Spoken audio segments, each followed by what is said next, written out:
Okay, and we're live on our episode 6 of our Coffee Expeditions podcast. Really excited to have our guest on today. He's coming all the way from Australia. His name is Shaun Pettit. He's a ultra trail runner. He's been all over the world, doing traveling. He's also a high school teacher, and looking forward to getting into a chat about all his adventures. Shaun, do you mind just maybe introducing yourself for everybody that's kind of watching or having a look at the video? Yeah, of course. First of all, thanks for having me. Really appreciate it. My name is Shaun Pettit. I'm 34. Originally from the UK, but now live here in Brisbane, Australia. Have been since 2020. Just for your listeners, I'm not the professional skier Shaun Pettit. A lot of people, when I was living in Canada, used to ask me if I was, but I'm not. Yeah. Well, yeah, for the purpose, obviously, of this podcast, relatively decent ultra trail runner here in Australia. And that's about it, really. But yeah, thanks for having me. Yeah. No, it's great to have you on. It's funny because I started doing research for this, and exactly that's what happened to me. I put your name in the old internet, and the skier came up, and then I reached out to Mark. I'm like, "Hey, is he also a skier?" He's like, "No." So yeah, just so everyone knows, you're good friends with Chris Mark. He's the one that he mentioned. He goes, "Oh, I have this friend in Australia. He's doing great with running, and he's been traveling all over the world." And I'm like, that's perfect. He sounds like exactly the type of individual I'd like to have on the podcast. So you grew up in the UK. Did you know Marksy when you were younger or later on in life? No. So we first met, what year would it have been? 2013. So when I graduated university, I'll tell you in a second, but the crazy part of it is me and Marksy went to the same university and studied the same thing and never met each other. We were 1 year apart. And then randomly, in Canada, we were both traveling I was 2012, 2013, and so was he. We met working at a golf course, cutting grass in the middle of the Canadian Rockies, and then just found out so we had mutual friends, all this kind of stuff. It was crazy, yeah. Man, that's crazy. So you didn't meet in South Korea or anything? I just assumed you had met over there. No, so we met working at the golf course in Canada, in Panorama Mountain Resort. And he, at the time, was talking about going to South Korea. I had a friend that was already there. And once I finished in Canada, I kind of jumped on the opportunity. I was like, I'm just going to go. It was... That's so cool. Yeah. Did you always have a bit of a travel bug? Because I was looking at the extensive list of your countries you've been to, like roughly like 20 something countries maybe, or like 15 to 20. Did you always have that travel bug since you were young, or? It's hard to say. So I'm from a really small town in the UK, maybe kind of 10,000 people. Not many people in my family had done much traveling. And I think growing up, I was kind of fascinated with doing some traveling, and especially kind of living overseas. And I think the trigger for me, so when I was in university, do you know kind of like Camp America, like that whole kind of thing, like the summer camps?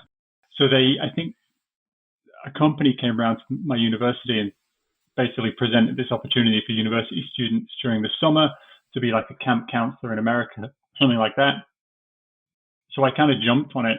And then when I realized you could kind of travel and work and there was all these visas available, it kind of opened the floodgates. And after that, I was just kind of searching, places to go, places to travel. And I think the work part was really important to me because I wanted to kind of extend my time there and have that opportunity to kind of live and kind of be embracing that culture. So it started with Canada, and then it was South Korea, and around Asia, and then back to Canada, and then Australia now. But I'm pretty much settled here now. That's so awesome. I always find I'm so humbled by everyone that's been coming on the podcast here, just because I'm not that worldly. I want to do more traveling, of course, but I haven't been to near the amount of countries you've been to. So yeah, it's pretty cool to, just to like hear everybody's stories. And so you were teaching in South Korea. Is that correct?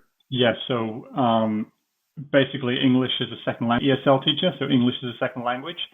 At the time, I'm not sure what the requirements are now, but all you needed was a degree, and you needed to be from England, America, Canada, or Australia, like basically an English-speaking country. And that was it. That was the only prerequisite, and they flew you out there They paid all your rent, they paid you, and then they flew you home at the end of the contract. It was kind of like the golden era of English teaching, I guess, and it was such a good Man, opportunity. But yeah, yeah, that sounds awesome.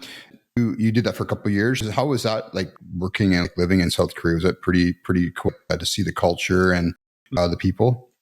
yeah, it was amazing. I don't know if Marky mentioned his experience. So he ended up in like the northeast in a real small rural town. So in terms of, I guess, a more authentic experience, he'd probably have a different one to me. I was in a large city called Jeonju, and I was working in a school with maybe 6 or 7 other people just like me. So I kind of did have that safety net of kind of, I guess, Westerners who were in the same position as me. We also obviously worked with Koreans, and we were able to kind of, get in amongst the culture. And I love South Korea. I think it's massively underrated. No one talks about it as like a travel destination. I tell people all the time, you got to go. It's amazing. They love Really? you. The culture's Oh, great. The food's amazing. yeah, Obviously with K-pop and stuff now, like the culture's like kind of like exploded, and yeah, it's yeah. definitely worth going. Yeah, I'd love to go there one day.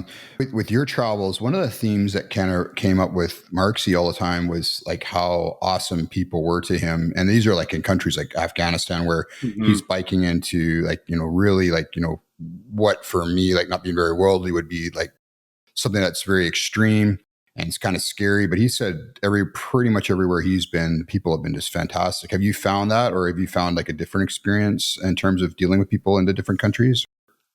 No, absolutely. Like I said, I haven't traveled to as near as many places as he has, but all the countries I've been to, more often than not, 99% of the people, they want to be nice, and they want to, welcome you into their country. And in Korea especially, yeah, people were so nice. That's Obviously, awesome. if they haven't met Westerners before, it was very kind of like they'd want to take pictures with you and talk to you and all that kind of stuff. But You're right. yeah, they were so nice, and they're so accommodating, and nothing to feel intimidated about going to these kind of countries. It's always very accommodating, and they love having you there. They want to share their culture with you and stuff like that. So yeah, I love it. That's It's awesome. great.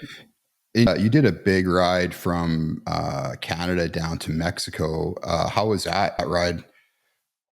Oh, amazing. I was thinking about it the other day actually, because when I was writing down some notes for you, it just, yeah, such a free time in my life. It was kind of a nothing, and it just turned into what it was. So I was working at a Panorama ski resort. So this was in, 2013.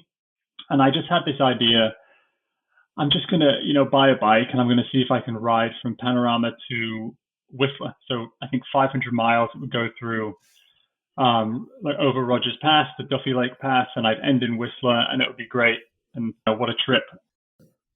And then when I got to Whistler, I started researching going down like the American coastline, and it was just so fascinating to me that you could get pretty much from Canada to Mexico on just like 2 roads, like the 101 Yeah, and then the Highway 1. And like coming from yeah. England, where it's like a connection of all these small little side streets, it was just so fascinating. I was like, this is insane. I can just literally ride in a straight line through the country, and it kind of That's awesome. it took on a life of its own. I just yeah, I had nothing, nowhere else to be. I was like 22. Yeah, it was great. Man, that is so cool. Like the sense of adventure and like just like freedom is so cool. And did you go down? So did you go down the Oregon coast? Yes. So I can't remember. So I would have. So what I ended up doing was I jumped on a ferry to Nanaimo. I went Nanaimo to Victoria, took a ferry to, is it Port Angeles or something like that? I think, and then Uh, too I think, sure. and then yeah, like literally just took that coastline all the way through like Forks, and then across that long bridge, Astoria into Astoria, I think it's called. Yeah. So yeah, that way. That's so cool. That's so I cool. know. And how long did that one take you to get down there? I think all up probably about, I think like 40 days, but I broke it up. Like I hadn't been to a lot of these places where I could. I hung out for a couple of days and stuff like that. Right I would on. say probably like Yeah. 30 days of riding, and then like 40, 45 days all up. But Oh yeah, man, that's cool. I It's yeah. cool that you get to spend a bit of time just enjoying like whether like a beach or a nice like Hmm. destination along the way. Yeah. Did did you like Marksy was doing roughly like 800 or 180 to 200K a day. Do you recall how long you were riding for each day?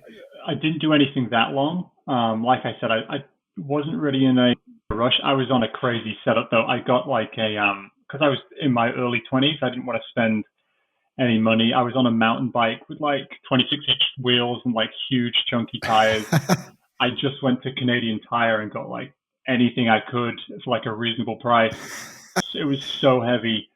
But yeah, I would say I averaged 100-ish a day, but some days I do 20, some days I do a bit longer, but yeah, nothing in the 200s or anything like that.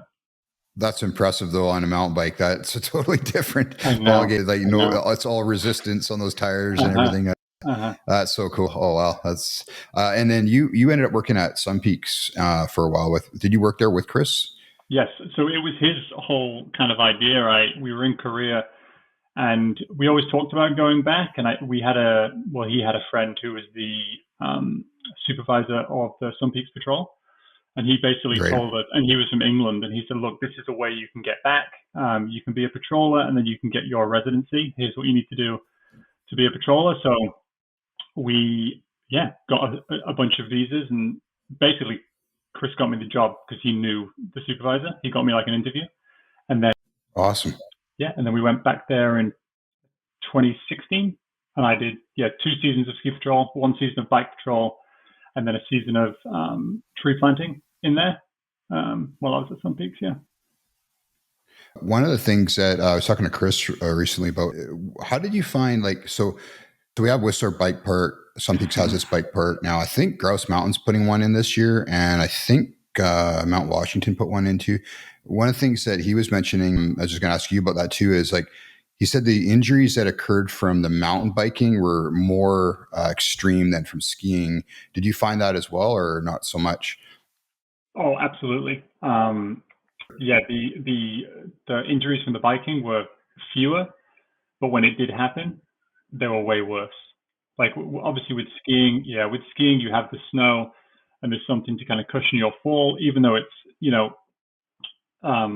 high speed and there's a lot of trauma that can be involved. I feel like with skiing, you do have that safety net, but with downhill biking and especially Sun Peaks, like it's not Whistler, like it's not beautifully manicured, like it's quite rugged and it's got that reputation. So if you fall off your bike, it's going to be at speed. It's going to be bad. So the injuries were. You obviously got minor, but I feel like the worst injuries I saw were from biking. Put it that way. Interesting. Yeah. I had cause I've worked with lots of guys that have friends that were ski patrol or are ski patrollers, but I haven't talked to too many guys that were, bike patrol. And when you guys were doing that, were you just carrying a backpack or did you have like a little cart behind your bike to kind of get to the patient? How did that work? So bike patrol was just backpack, but then because obviously they had all there was no snow, we had what do we used to call it, like the side by side, like the 4-wheel drive, get good access. So if you have to radio someone in, they can get that in, they can get that as close, and then they had a ute, like a utility vehicle that they could get as close as they could via the roads. One thing I did notice about bike and ski patrol is I grew up mountain biking, and the mountain bike community in Canada is amazing. Like they know when someone falls and it's bad, they know exactly what to do. They've already got it. Like you get there and they've already blocked off the thing. They know exactly. They're holding the neck, holding the neck, all that kind of stuff. They already know what to do. It's good. That's Everyone awesome. So were you mountain biking in UK as well, or? So I grew up mountain biking. That was kind of, I guess, my introduction to the trails. I guess we're pretty lucky in the UK. I'm from, like I said, a small town in the north of England. We have like the Peak District, and we have some national forests, and then we do have Wales, another country down there, which has really good biking. But we have amazing trails in the UK. I feel like they are like underrated. Like people don't realize some of the best mountain bikers in the world come from Scotland, England. Like they're incredible trail networks. And I had exposure to that growing up. I had a family member which loved it, and I used to go out with them as much as I could. But it was mainly, I guess they call it enduro now, but it was just cross country when I was growing up. You had to earn your turns, right? You had to ride up to ride down. There was no chairlift or anything like that. Just good trails. It's funny. everything I do is very recreational, but I getting back into mountain biking, taking a little bit of break from jiu-jitsu. I was doing that for a good like 10 or 12 years and like really seriously like teaching in that for the last couple of years, but taking a little break and getting back into mountain biking because I love it so much. And I've ridden for about, I don't know, since about 2010, but everything I do is the most tame riding ever. Yeah. You know, it's so much fun getting out there and, you know, getting on the trails, but to see kind of where the bikes have come and the trail, even like things like apps like Trail Forks, they just show where all the routes are. And it's pretty incredible, like how far it's come as a sport and whatnot. Right around here, it's incredible, like how many trails that you can just access. But England would be awesome. I'd love to ride, and Scotland would be amazing to ride over there. Yeah, it's one thing I do miss about Canada. It's like everything outdoors is just world class. Like everywhere you see it, like everywhere you look, it's like unbelievable. But yeah, like you were saying about the trail forks, like I use Strava a lot, and like Strava heat maps, for example, is amazing. Yeah. If you want to find new trails, you just want to see where people are going. Like the technology has come so far, you can find so many amazing routes. Yeah, it's good. It's incredible. So when I first started, like right around 2010, it was almost like, you know, kind of like somebody's favorite fishing hole. They almost wouldn't tell you where to go if it was kind of how it felt like, or it was a little bit, you have to kind of like scour on a forum or kind of ask a buddy or whatever. And then, you know, now coming now and you get on Trail Forks and it's like, oh, just park here. And here's how it's rated is, you know, the trail is rated, and yeah, it's awesome. It's so much fun. So how is you did that. And then, oh, sorry, go ahead. Yeah, I was just going to ask, because I haven't been back in Canada for a while. So when I was at some peaks, it was very much kind of downhill biking. That was like the main focus, like chairlift access. Have you found in Canada, like, but as I was starting to leave, I felt a lot of more people were buying the enduro bikes, like the hybrids almost, to kind of enjoy all of it. Is it more like that now? Is it a lot less downhill, more kind of enduro style? I'm not sure exactly. There's definitely a mix. Like I've got an old enduro that I just bought and built up, and so there's tons of that, and there is still lots of downhill for sure. The one thing that has really come on, and I got to ride one the other day, is it's almost like it's incredible. Actually, is the new e-bikes, the mountain bikes? Have you heard of those or seen those down there? I went on my first one. What was it? Maybe like a month ago. They're incredible. It's insane.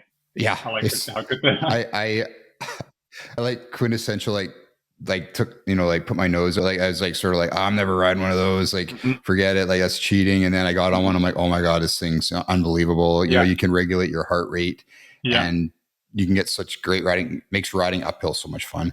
Yeah, like I didn't know how to feel about it when I was on it. I was like, I kind of like it, but I don't know if I should like it. Yeah. And then I was like, but then I was thinking, for people who, in terms of like an entry point to the sport, because we were just riding around a national park over on the Gold Coast, and we probably covered, like the guy I was riding with, you know, aren't the fittest in the world, but we covered 3 times as much ground. Like before, we'd ride up once, have one big run down, and maybe go up again. We went up like 8 or 9 times. They were having the best time. So it's like, it's much better, I think. It's more inclusive, I guess, would be the word. Yeah, that's a great way to describe it, because I'm the same way. So like I'm trying to build up my cardio for that again. And like you say, you go up once, sometimes you're shattered after about an hour and a half, like up once, like a 45-minute climb or half an hour climb, and you get back down with the e-bike, you can just regulate that. And now you could go for like 3-4 hours, no problem. So yeah, it's tempting. I definitely have my eye on them, but don't want to pull the trigger quite yet. So they're expensive though.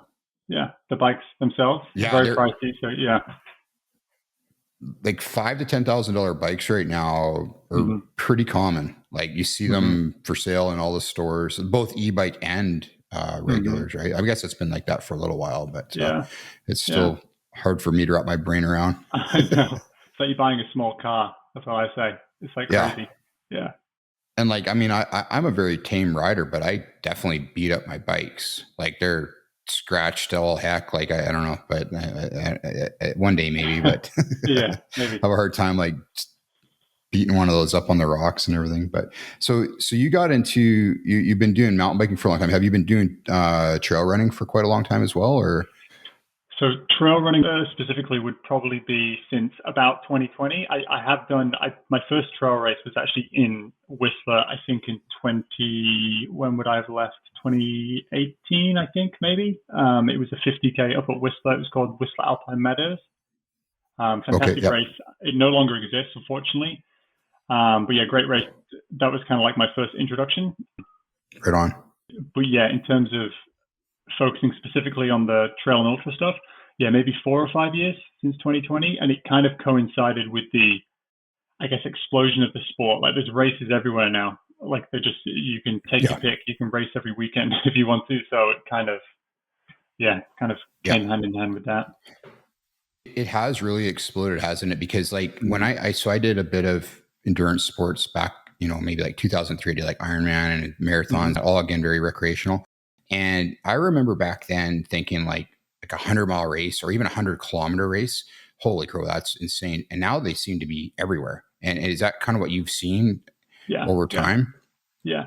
So, um, yeah, it's kind of tiered here in Australia. It's like I don't know if you follow the sport much, but there is a bit of a, I guess, a bit of a power struggle. Like at the top, there's a race basically called UTMB in France that is every year, and it's always attracted the best athletes. Basically, that's where the pros go. It's like the Super Bowl of trail running, and they've recently been acquired by Ironman, the Ironman group, um, and they've started acquiring races to kind of put together a bit of a circuit or a bit of a league where there's like a qualification, very Ironman like. It's a very kind of clean, kind of corporate feel to it. And trail running was always like a dirtbag sport. It was for the locals. It was kind of those little events, like, and there's kind of a bit of a, yeah, there's a bit of unrest right now. People don't know how to feel about the corporate nature of what it's becoming, because, as you probably know from Ironman, the large entry fees which are attached to it, they're huge. Like for someone who's just Mm-hmm. doing it as a hobby, charging someone $800 to run 100 miles, it's a lot of money. Like, and then you got to travel there and all that other stuff.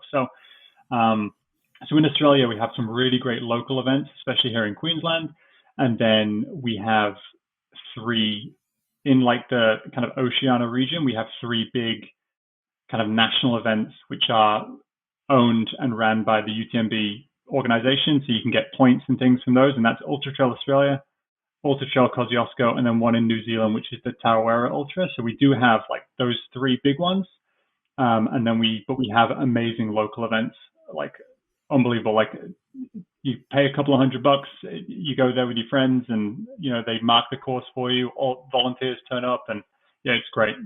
So we have kind of like different Sound, levels. Yeah.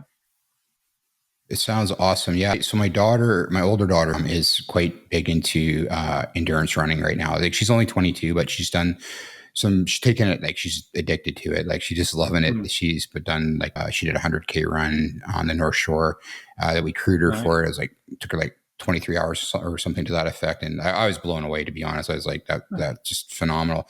But definitely, it's when I was doing my research for this, the UTMB, it's funny you say that Ironman bought it, because that's exactly what it reminded me of, is Mm-hmm. Ironman. Because in Ironman, when I was doing it, it was like you have your pros, you have your age groupers, and kind of the allure for me, at least, and I wasn't anywhere close to this, was the idea of, oh, maybe I could qualify for Hawaii Mm-hmm. for Hawaii Ironman if scored well in the Mm-hmm. top of my age group. And that kind of what Ultra Trail Mont Blanc, is that kind of the allure of trail running a little bit in that organization, is qualifying for that? Yeah, so it's not quite there yet. I think it will end up like the kind of Kona model. So they don't age group it. So what they do is they basically have, so if you want to race at the one in Mont Blanc, they basically have 35 or maybe more now qualifying races around the world. If you come top three, just like anybody comes top three, you will automatically Right. qualify as an elite for UTMB or one of the races during UTMB, because they have a 100K race, a 100-mile race. They have a few races at that event. And then Right on. everybody else who wants to get in has to basically go in a lottery, like a ballot. Like they acquire, it's kind of a weird system, but you acquire something called running stones from running these races. Like if you run 100 miles, they give you 4 stones. You all go in like a big Oh, pot, and whoever has the most stones basically gets drawn out. So to basically fill in the rest of the entrance outside of the elite, it's just a lottery based on interesting. how many stones you have. But again, people argue, I'm traveling all around the world collecting these stones, spending thousands of dollars, Yeah. and there's still no guarantee that I'm going to get in. So people are Right. just kind of like, Yeah. yeah, yeah. So it Man, becomes that's difficult. fascinating. So the stones, so when you do a race, you get a certain amount of stones that kind of builds up, and then that'll give you a little more chance of Mm-hmm. potentially getting in. Yeah, yeah, Otherwise, yeah, you got to qualify.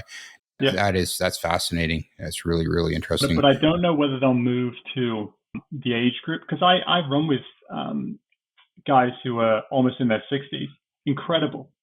Like I feel like they should be competing against guys their age, guys and girls their age, and Right. they I should got get you. Yeah. rewarded on Yeah. that. But I don't think it's quite there yet. I don't know whether they're going to go for that. But yeah, but the one thing I can argue is I do like a good product, and when I go to an Ironman event, it's done well. Even though Yeah. it costs a lot, it's very slick, Yeah. professional. It's like everything's run like clockwork. So I can Yeah. appreciate Yeah. that part of it, It's I guess. 100%. Like when I did Ironman 2003, and it was funny because this is like kind of pre-internet. So we Mm. had to go the day before, like the year before, the day after the race had happened. You get up super early because there's always this fear that, oh, you're not going to get in if you're late. Like if you don't Mm-hmm. get up at like 5 a.m, line Mm-hmm. up, they're only going to accept like 2,000 people. And then you would sign up and get in. But to your point, the race was fantastic. The volunteers, they had so many volunteers, they had so many aid stations. It was very, very professionally done. I was Mm-hmm. like, you feel like you're in a world class event when you're doing it. So I didn't mind spending that extra money to be a part of that. Especially it's a pretty big day when you're Mm-hmm. doing that. At least it was for big day for me anyway. So, but yeah. So, but the other thing too is that I only am on the outside. I just hear rumblings. My daughter's kind of in tune with it, but there is a bit of that.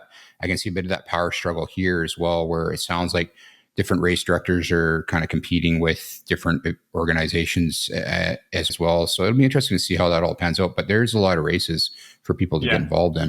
there are a lot, and like I don't know the ins and outs of it, but basically so the Whistler Alpine Meadows race that I ran in 2019, so that no longer exists because of this exact argument. So the race director Gary Robbins, he's Canadian, I think he lives in Chilliwack now, Yeah, so he had that race and that date locked in, like September. That was his weekend for that event, and it was the Whistler Alpine Meadows was a fantastic event. And don't quote interesting. me on this because I don't know what happened, but there was some Yeah, miscommunication, some wires were crossed, something happened, and communication was broken between Whistler or Vail Resorts, whoever owns it now, and the race directors. And then weeks later, the UTMB said, we are starting a new race, Whistler by UTMB, same week, a very similar course. And everyone was like, hang on, interesting. what happened? What Yeah, happened here? yeah, Again, I don't yeah. know what I happened heard. specifically, but yeah. Yeah, neither do I. I'd love to have Gary on the podcast. I think he'd be a terrific Mm, interview. I'm gonna hopefully talk to him at one of the races in there. But mm-hmm. I've got another race director coming on that does some. He runs Fat Dog. He's going to come on in another month or Nice. so, which is going to be Yeah. pretty awesome too. But it's fascinating. I think if the sport's growing though, there's probably lots of room for lots of events. Hopefully, Mm-hmm. but. You did really well this year in Ultra Trail Australia, which is one of the feeders. You got second place out of I think a little over 1,000 people, which is remarkable. Is that one of your best results to date, or have you had other ones similar? In terms of positioning, or in terms of like performance, kind of like that level of event, yes. In trail running, especially the longer distances, it's a combination like you've got to run well, but a lot of things have got to go your way on the day, and a lot of things have not got to go other people's way on the day. And there was a bit Yeah, of that as well. I raced well, other people sure. didn't race well. I ended up kind of in the mix, which was good.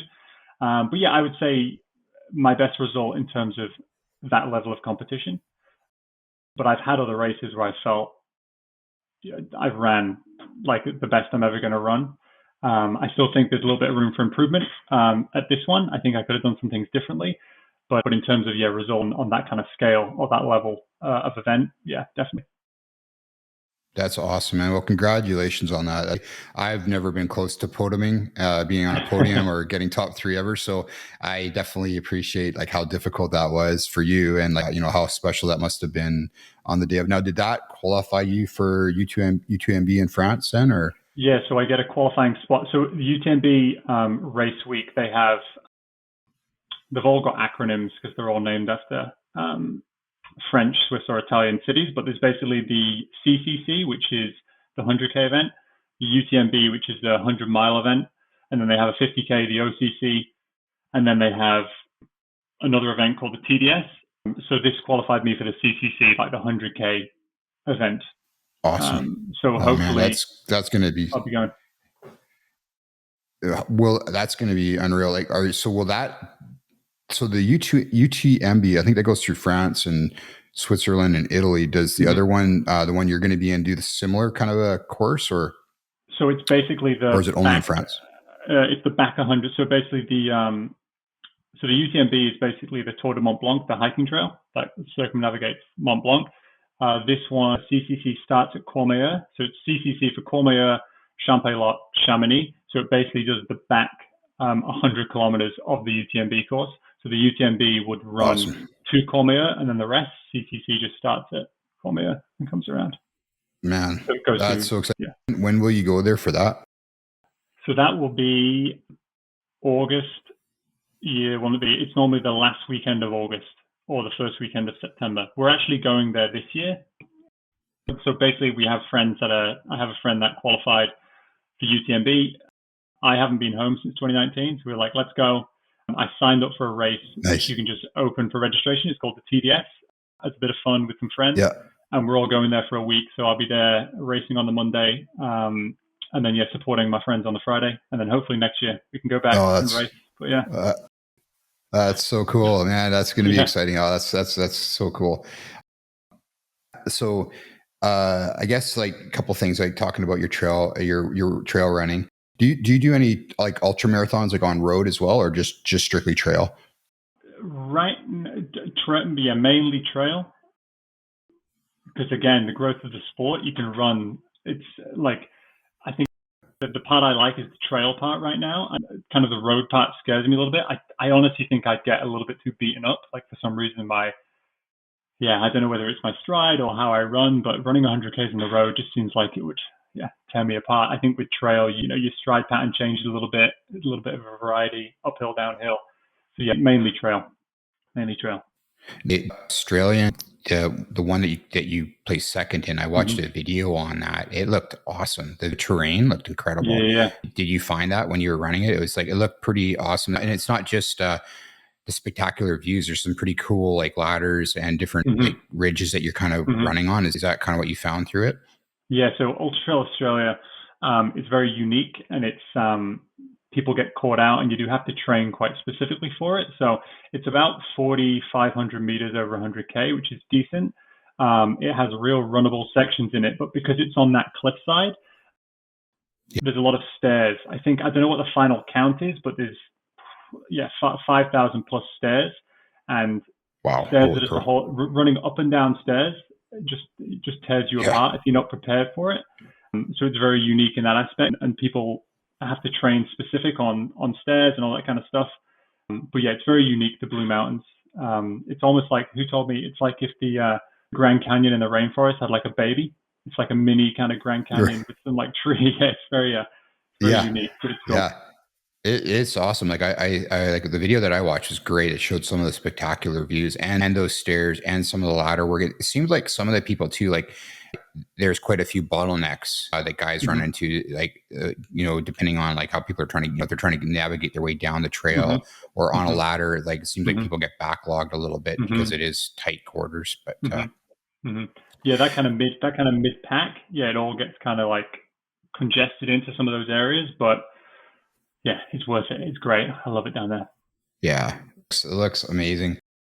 When you're training, I was thinking, like, do you find what's the biggest challenges for you right now to perform at the level you're performing?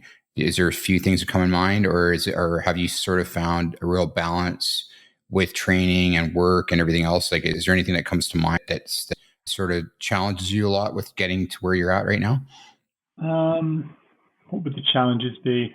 It would just be, so in my opinion, there are many different ways you can train for these things. There's obviously your kind of generic, like, like fitness principles, like getting fit. I feel like how trail running and ultra running differentiates from road running.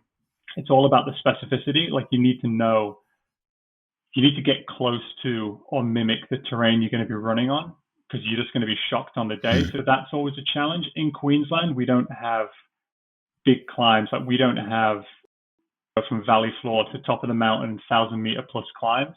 We have very Interesting. undulating up and down stuff. You're trying to find ways to be creative to try and mimic big long climbs or big long descents is always a challenge.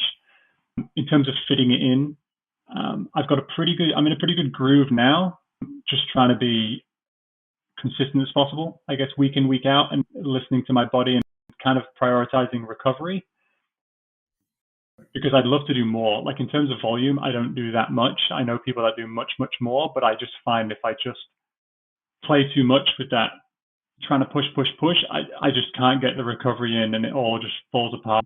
Consistency goes out the window and then there's almost no point to it. I might as well just kind of, yeah, keep it consistent week in, week out.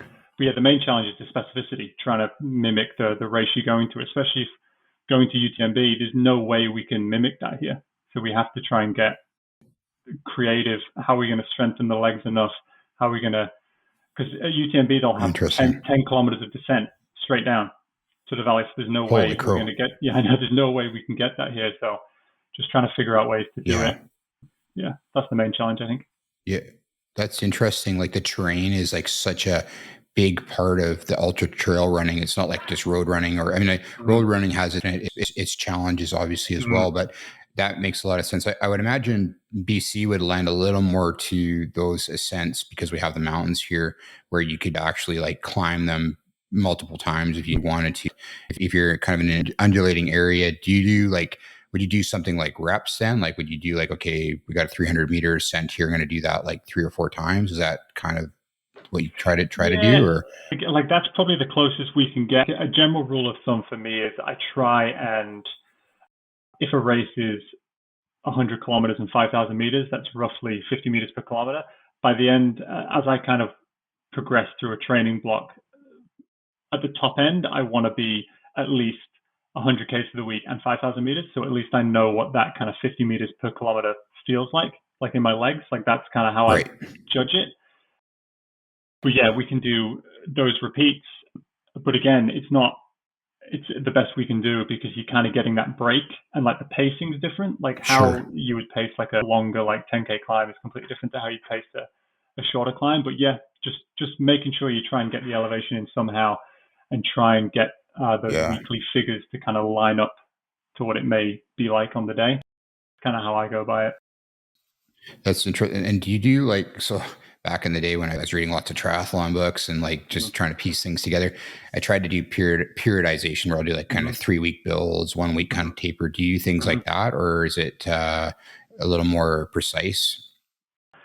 Yeah, so I do periodize. There's a couple of ways I played around with it. So like generally, what I guess the traditional approach would be. People could argue either way, but like we'd call it like a mixed periodization. So like during a week, you're going to obviously do probably your long run, and then you might do like a tempo day, you might do like an interval day, and then some like easy running, and then you do that for 3 weeks, kind of bringing the numbers up, and then you have like a down week. Or this year, I tried to kind of look at my year as like a whole and kind of block periodize it. So I had like a 50K I wanted to do in when was it? In March. So my focus was kind of getting faster for that. So I would so my sessions in the week I'd maybe like 2 interval sessions or 2 tempo sessions in the week. And then once that race was over, I'd kind of lower the intensity, kind of drop those tempo sessions and focus more on like longer intervals or kind of lower intensity stuff to prepare for like a longer race, if that makes sense. So it's kind of, so instead of in one week doing all kinds of different intensities, focus on one type of intensity for like 4 to 6 weeks and then I shift to see. another one. Yeah. So I kind of tried a little bit of that this year, which kind of I think worked. So I've went down to San Diego with my daughter Mm-hmm. actually, and we did this big course on stretching. I'm kind of a guru down there. He's Okay. worked with like the Navy SEALs and big sports teams like the Chargers and the Cleveland Browns and whatnot. One of the things he was very big on was taking a full day off, like training hard for like 3 or 4 days, Mm-hmm. depending on your schedule, it might be 2 to 3 days, but I kind of think like probably 3 days and then a full 24 hours off. Do you find that you do that, like where you take a full day of recovery, or like how does your recovery look in terms of like compensating for that, like those tempo runs and whatnot? I always take Mondays off. Always. I always have for the last few years. Before that, I think, you know, I guess my ego wouldn't let me. Like I wanted to run every day. Like you got to train every day. But having that Monday off, it's just so beneficial because if you're doing a long run on a Sunday, let's say Sunday morning, I did a long run. I get all of Sunday, all of Monday, and then I don't run again until Tuesday after work. So I just give myself almost like 2 full days. And I just feel like I pull up so much better. And with that principle of consistency, it just allows me to just tick those weeks off and not get, not bury myself, because if I get too tired and I can't recover, then it all just kind of falls apart and you end up with this kind of up down kind of graph of like volume. Whereas, yeah, it just helps me. And I recommend that to everyone, but everybody's different, I guess. I know people that run every day and Mm-hmm. refuse to take breaks and they somehow make it work. But yeah, for me, the Monday off is really nice. And I look forward to it too, every week. Yeah, that what you just said is pretty much exactly what he preached. He would actually like you to take, if you're doing a hard session on Sunday, he would Mm-hmm. like to see 48 hours. So he would say though, something like what you just said is like you can't do 48 hours. You got 24 hours, you got the whole next day, then train in the afternoon or the evening. So you've Mm-hmm. had as much recovery to allow your body to like build and rebuild itself to get to that point. And it's funny because I've gone through those modes where I'm like, no, I'm never taking days off. I'm going to train 7 days a week. But the I feel if you train hard enough, and that was a big thing he would quantify is like Mm-hmm. you need to train hard enough that you break on your body down, that you now need that Mm-hmm. time off to recover. Mm-hmm. And I think that it makes a lot of sense when you kind of when you think about it and take a step back and just go, okay, yeah, Mm-hmm. my body needs to kind of heal up and get stronger. And then hopefully Mm-hmm. you bounce back on the other side of it. Do you do much, in terms of like prehabilitation? Like I do everything like ice bath. I've done that before. It was popular. Like, cause I mean, pro Mm-hmm. athletes and elite college athletes have been doing that for years and years, but I've done it for like, now it's kind of like more of a mainstream thing, it seems like. But I've got sauna, I've got like, I do a lot of stretching and whatnot. Do you do much in terms of prehabilitation? No, but I should. I definitely. It's one of those things. I should. Yeah. It's just, yeah, it's finding the time. Like I'm kind of going through a little bit of a problem with my hip now, and I never used to like going to physios, and then I've been going to one, and he's been really great, and so I'm trying to kind of fit strength training and stretching and all that kind of stuff in, but it's just in a full day, I don't know. It's just not. Would it sound really weird if I said it's like not cool? It's like I just want to just run, and you know what I Yeah. mean. Like it's almost like it's not sexy. It's 100%. not like a Yeah. yeah. It's just one of Yeah. those things Yeah. that I have to It's, somehow. Yeah, go ahead. Sorry, go ahead. oh no, go ahead. Go ahead. I was just going to say it's one of those things I need to figure out a way where it becomes like automatic, where I just like maybe if it's like a 10-minute routine, I can just do it. You know what I mean? It's quick, and I'm not going to forget it, and I can somehow fit it in. Well, you're busy too because you're teaching as well. You're working your full time job and then getting your training, and that's not easy. And then to add recovery training or rehabilitation training isn't always easy to kind of slip it in. I'm big on the stretching thing because it's worked really well for myself, but I've kind of had to make it kind of a priority because I'm 53 years old, Mm, so the body just yeah, takes a beating, and I have had to kind of yeah. like really try to undo a lot of tightening that I've done over the years. How did you find with stretching and all that kind of stuff? How long did you have to keep consistent before you really noticed like a difference? It's a great question, and this is gonna like sound absolutely ridiculous, but I can only just say that it's worked for me. So I haven't found anything in terms of stretching that's really, really worked well. I Mm-hmm. love yoga; I think it's fantastic, Mm-hmm. but I never got a lot of gains from it. So my body was extremely tight, and I had lots of injuries from jujitsu and other things. So when I was actually injured when I reached out to this guy Joe. His name is Joe Hippensteel. He owns Ultimate Human Performance in San Diego. And when I bought his videos, which was like quite expensive for me, but it was the best thing I could have done at the time. The stretching started out at like 90 minutes, believe it or not, which sounds insane. But when you understand what you're doing and why you're doing it, it makes a lot of sense. Now, the goal is to get it down to like 10 minutes. So like Mm. his wife is incredible. Like she's a elite runner, or like at least she used to be. She won masters medals in track and field. Wow. Like I think she won like national like 6 or 7 medals, gold medals in that.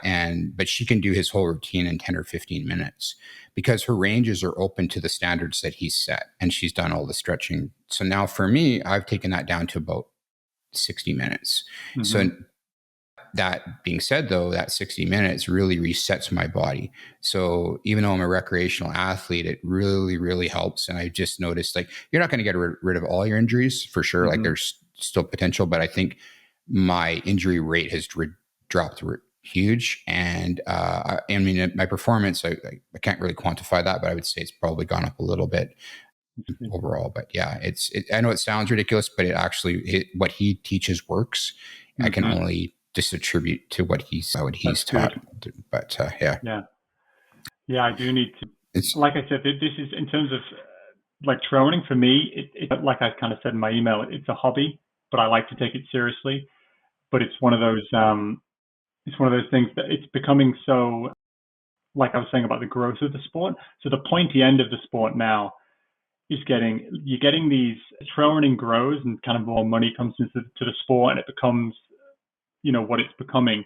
You get these you know Olympic level marathon runners turning up, you know what I mean? And they do everything. Like you were saying, they do all the prehab, they're doing all the stretching. They treat it like a yeah, professional outfit, even though it very very much is just yeah, a recreation, like a hobby we all take too seriously. It's becoming so competitive up there.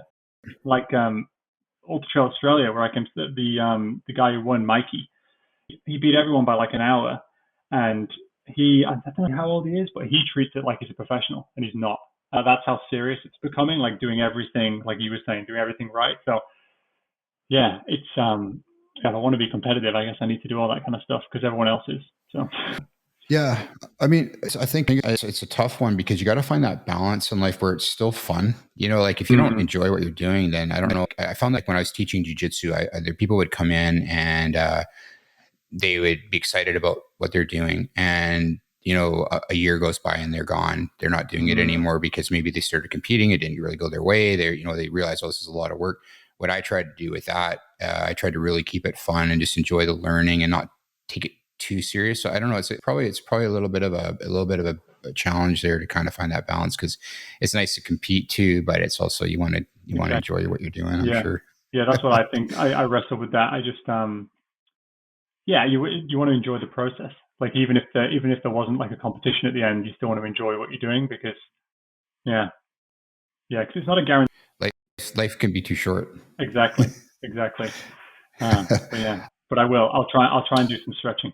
I'll try.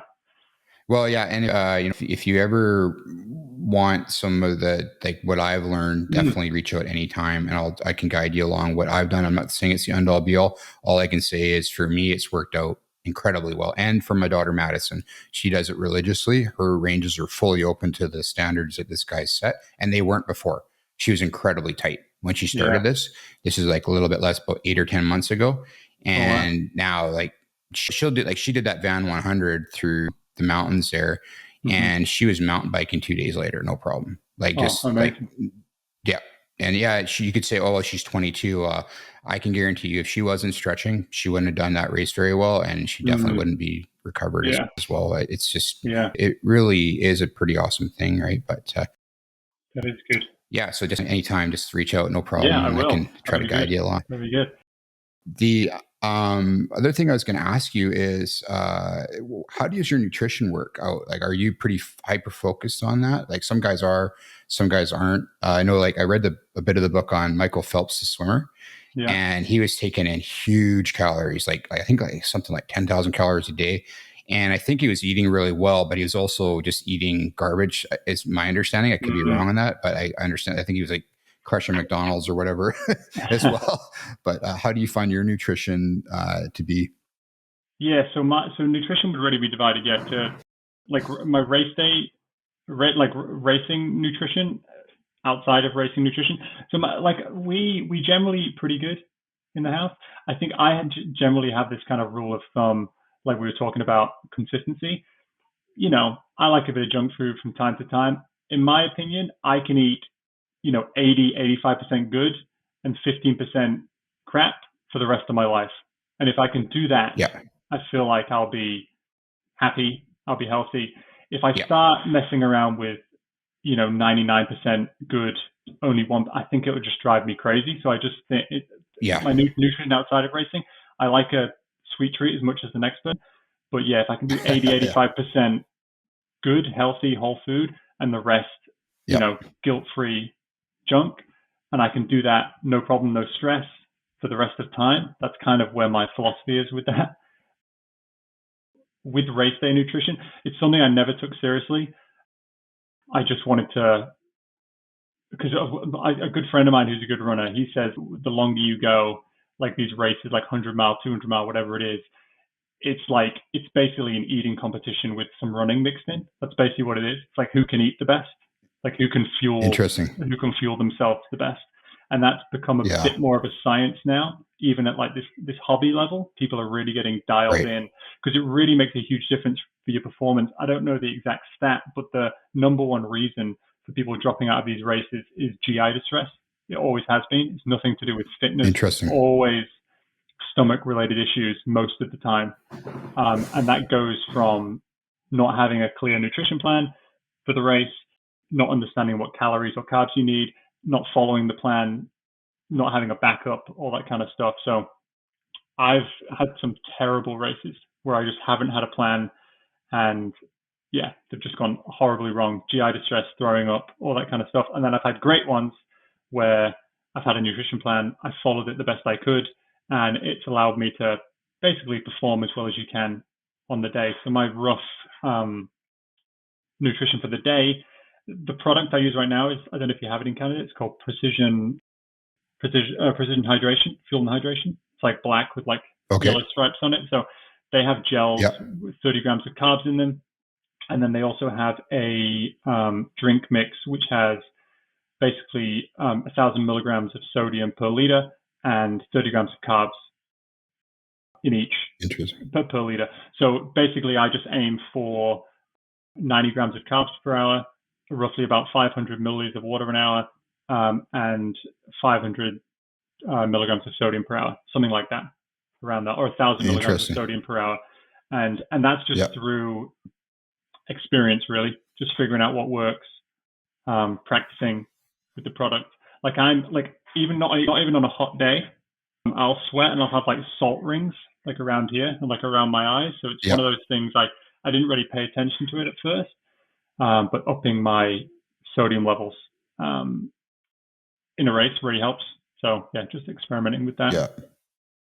That's what I've heard, that like I don't fully understand it, but the salt intake seems very critical. It's something like when Mm, I was doing a little bit of running and triathlon, I tried to pay attention to my nutrition. I actually did do the best I could, but I didn't really understand it in terms of sodium. I just kind of, mm, have a little bit of this, a little bit of that. I did you find like I found like personally you could get really sick of certain foods, like certain mm, gels are just like, okay, I mm-hmm. can't even touch that anymore. Have you gone through a little bit of that over time?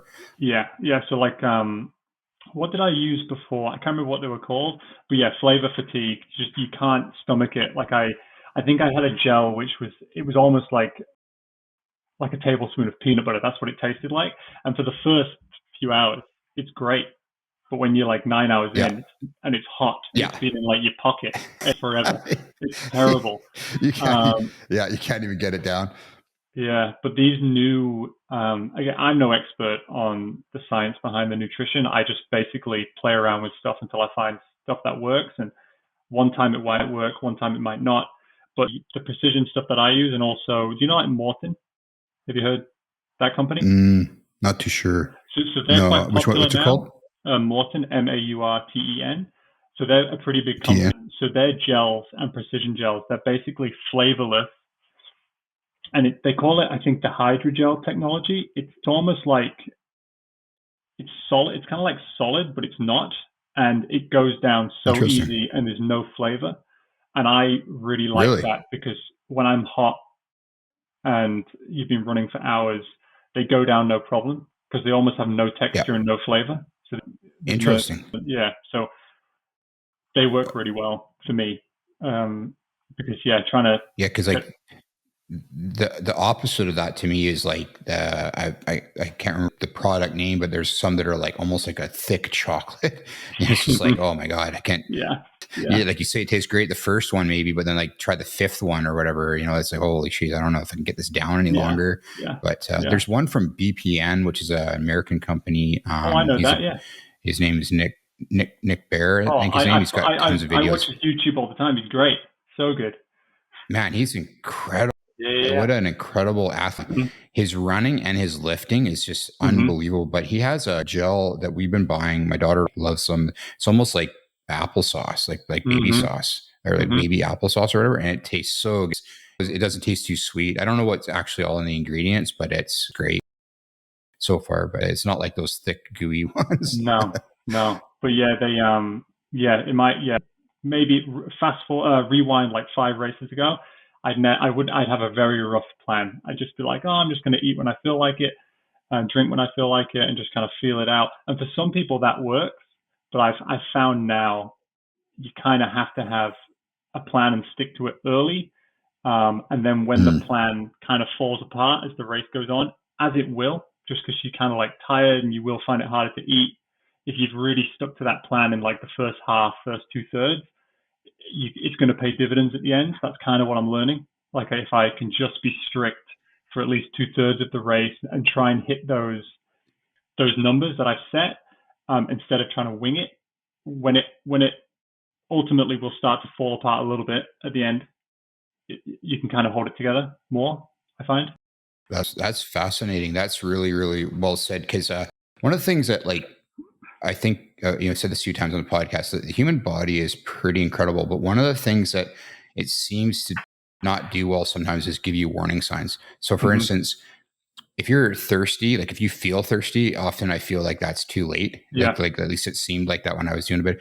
And it sounds like what you're trying to do there is you're trying to be ahead of the curve the whole way through in a systematic process, so that when you're really suffering at the end, you're not having to catch up or it's too late. Is that a fair assessment? Mm-hmm. Yeah, because there is just no catching up at that point. Like you said, you can't. It's basically gone over the tipping point, in my opinion. Again, I've got no science, but Interesting. it just feels like you can't, especially if you want to kind of maintain the level you're running at. For sure, if you stopped in an aid station for an hour, took on some calories, cooled yourself down, you might be able to get back. But if you want to keep pushing, once you're over that tipping point, there's no real going back. So getting it back, I guess. Yeah, it's Mm-hmm. you can't catch back up, I guess, Mm-hmm. and that's the thing that, like I was saying, like with the human body, like it can do so much, but if it's not giving you those warning signs, then yeah, you're in big trouble, and then especially something like what you're doing with a big 100-kilometer race, like Mm-hmm. that's yeah, And it's also one thing I found too. Sorry, is practicing with it. Like I overlooked that massively too. It's like you have a plan, but if you haven't practiced the plan, it's almost not worth having it in the first place. Like in terms of taking in, if you're going to say, okay, interesting. I'm going to take in 70 grams of carbs an hour, if you haven't prepared your body for taking that amount in an hour, it's going to be so shocked when you do, and you're more likely to have Yeah, GI distress. And I kind of overlooked that because you read so much stuff and you're like, oh, this guy's doing this. That seems like a good number. I'll aim for it. And if in training you've only taken one gel an hour and then all of a sudden you're trying to do right. three, it just does not work like that. You find out the hard way. So Yeah, just, yeah. yeah. That's a great point. So I was gonna ask you about that. Is one of the things that like that I try to stick to, and I actually try to stick to this with a lot of things. Is like I never change anything on a race day. Hmm. I try to be like, okay, how I trained hopefully is going to be the same as race day. So if I'm doing a Hmm. marathon, even I might drink their fluids at their aid Hmm. stations, but I tried to often like have enough, for with me, especially on an Ironman. I pretty much only drink what I was bringing along or something Hmm. equivalent to what they Hmm. had. So if I knew they were, I don't know, drinking something like Gatorade, well, that might be what I would train on in Hmm. my training days. Hmm. Do you find that's kind of the same where you try not to change too much on race day? Yeah, I think for the most part, going through an aid station, I might take something off the table. For example, if a bit of extra salt, if they have, I don't know, some salty chips or something, you might grab one. But yeah, I normally have the stuff that I train with and race with. And then the only thing I normally take from the aid station is water, unless you get lucky and the sponsor of the event is the same as what you take. You know what I mean? So Yeah, like if yeah, yeah, BPN yeah, was yeah, sponsoring the event, you'd be lucky because you'd save all this money on gels. You'd just be taking yeah, from the thing. But yeah, yeah, for sure, for sure. yeah. Do you find, yeah, so do you find too, like, with your equipment, like, do you have a certain like set bunch of, a certain set things that you're using consistently that you try to stick with as well, like, whether it's shoes or backpack, or what's your kind of your sort of tool list or equipment list that you generally run with? Yeah, so I have the shoes I run in right now are the Hoka Speed Goats. So they just released a new pair. I don't have the sixes yet. I just have the five still. No particular reason why I chose them apart from I have quite a wide foot and they do like a wide fit. I think it's 2E or something. The wide fit because I think it was from Ski Patrol, but I have like weird bumpers like on my feet from like ski boots. So I just need like it's Oh, slightly interesting. wider at the front. It gets very uncomfortable. It's like a narrow fit. So anyone who does like a wide fit, I'll try. Hoka have a good wide fit. I know I used to run in Brooks because they had a nice wide fitting trail shoe, but they're the two I normally like. And then in terms of hydration pack, I just run. What do I have now? Solomon has always been the one I go to. You can get real nitpicky. I have guys that buy them and try and stitch extra things on and to try and make it work. But yeah, Yeah. I don't get too complicated with it. As long as it fits everything and it fits well and it doesn't bounce and it's not going to chafe or annoy me, it doesn't really matter. Keep it pretty simple Yeah. in that regard. That's what I try to do with a lot of my like more my stuff, like hobbies, right? Like I try to get them running, and once they're running, then I'm good to go. Hmm. I don't want to be fiddling with things. I would rather go Exactly. do the thing than actually Yeah. tweak stuff all along the way. Yeah. I've got Hokas too. I think I have the same thing. I have a little bit wider foot, Hmm. but I love them. Yeah. They're awesome. And yeah, the Solomon pack, they're great. I've got one. I haven't used it a lot, but it's nice because it has quite a bit of water on it too. Like you can Hmm. have the two front pouches and pretty easy to utilize. Do you use like any fancy electronic equipment? I know you said you use Strava. Do you hook that to your watch or phone? Yeah. So I just have the standard, like, what's this one called? The Garmin Phoenix. Garmin Um, Phoenix, yeah. yeah, which I really like.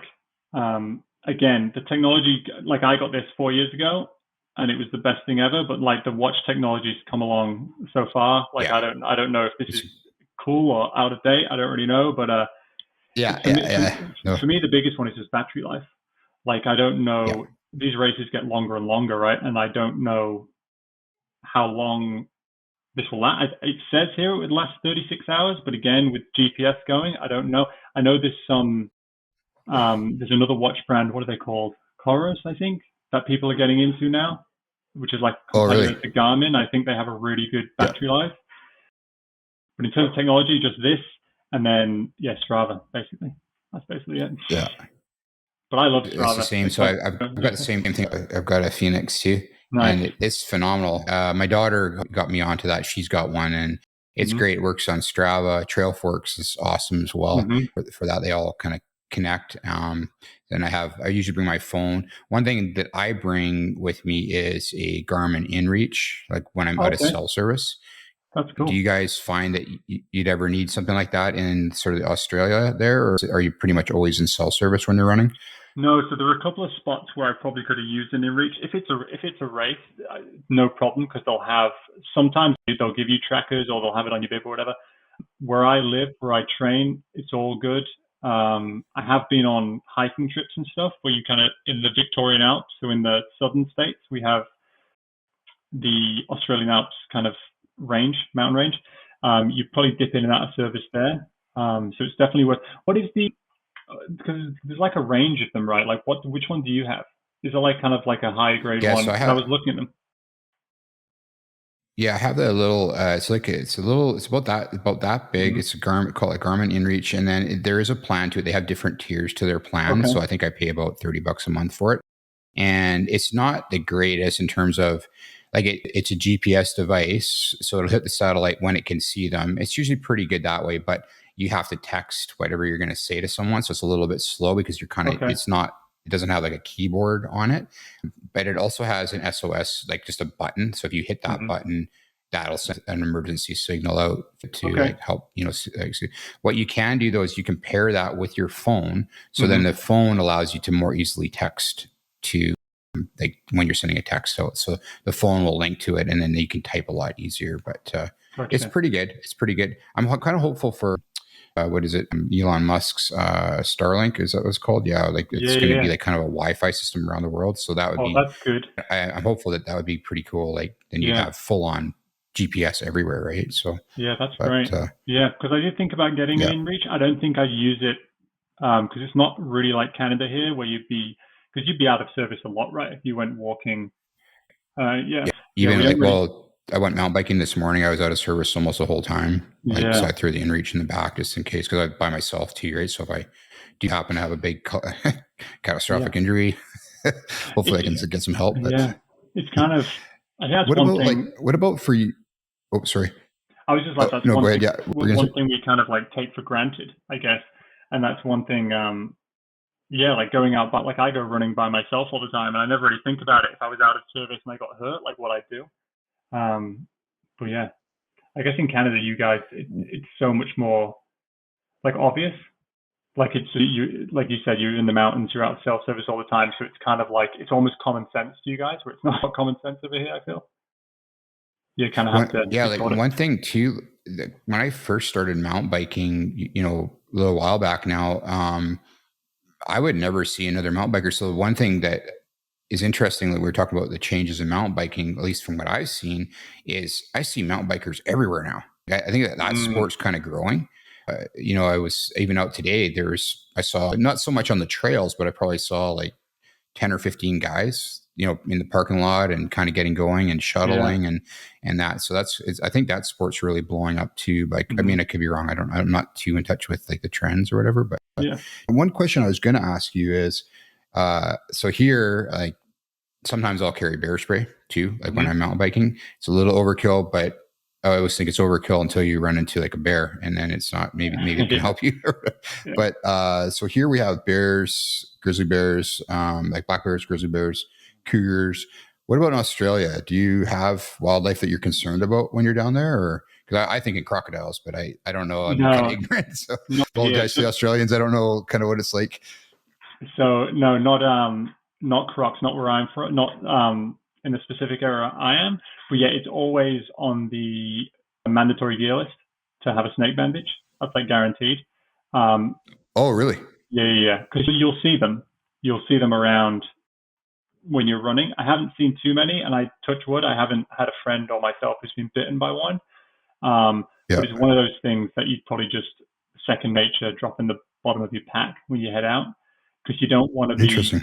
Yeah, because the snake venom, it travels. It's so the protocol when you get bitten by a snake, you got to stay still because I think it travels through the lymphatic system. If you were to start moving, it makes it worse.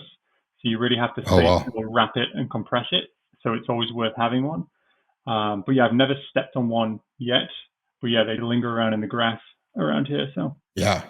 yeah. So is that like almost like a tourniquet then, where it slows like the venom from getting through to the Yes, rest of the body? Or I think so. Again, if anyone Australians listen to this, I'm doing a terrible job of explaining. But yeah, yeah, you basically just wrap it and compress it to stop the interesting. flow to stay still, not to move, so it doesn't get like pumped around.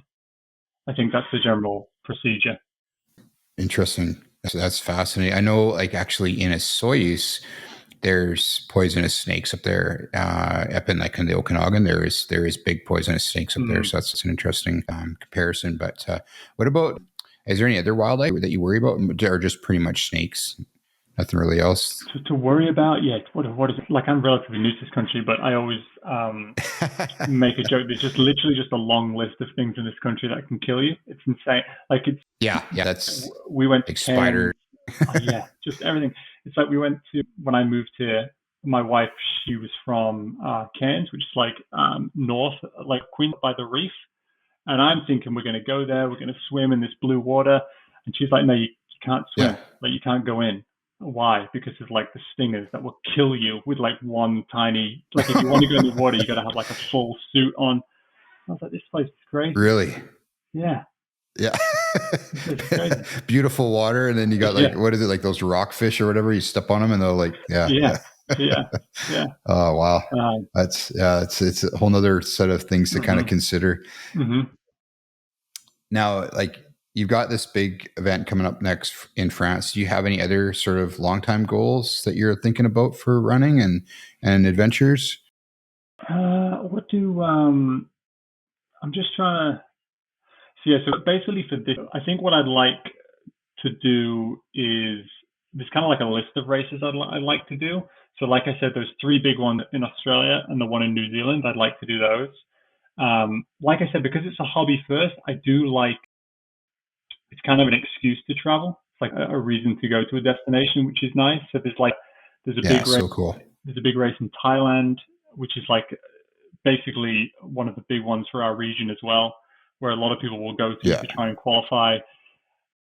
And because I was going to ask earlier, you said you've done a bit of some crewing with your daughter, like for the last just month? With my daughter, just a little bit. So I'm very fortunate. My wife crews me, and she enjoys it, and she likes it. So it's like nice to bring her along. Did you enjoy it? Yeah. It's fun, right? Yeah, it was great. The one thing that was good was she was so prepared for this last big race that we did for her. She had all her kits laid out. So it was quite easy. We just made sure we had her food good, her drinks good, and we were at the correct location. She had it all mapped out for us. So it was really, really good. I enjoyed it. It was awesome. Yeah, it's something to see the runners doing their thing. And like, I mean, those are big races. I was still blown away at 100K races like you guys do. That's amazing. Very humbling. Very humbling. It's a lot of fun though. It's like, it's massively inspiring to me, because I think it's harder to be out there longer. So like when you go to these races, you'll come back the morning after to the finish, and there'll be like people in their 90s like coming through. Yeah. Like it's insane. It's so good. It's very similar, I guess, to what they call it at the Ironman, right? Like golden hour or whatever they call it, where people are coming through before the time. It's so inspiring to me. Yeah, how people, just normal people who have normal jobs, come out and find the time to train and do it. And yeah, it's great. Yeah.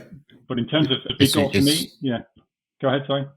It's incredible. I know what you mean, because when I did Ironman, that last hour, we always would stick around and watch everybody coming through that have been out for all day. And just the environment, the people are so like friendly and welcoming and encouraging, right? So that's awesome. I love it. I always get into like certain people, like, because obviously we talked about the price associated with doing a race, and like people will say to me like, why don't you could just do that on your own, like you could just go run 100Ks on any day. But when you're there, you feel that community, and everybody's there for exactly the same reason, and everybody's got a story, and everyone's worked their ass off to be there, and up and down. It's just I can't. Yeah, it's hard to describe. It's hard to describe to somebody. It's just it's fun.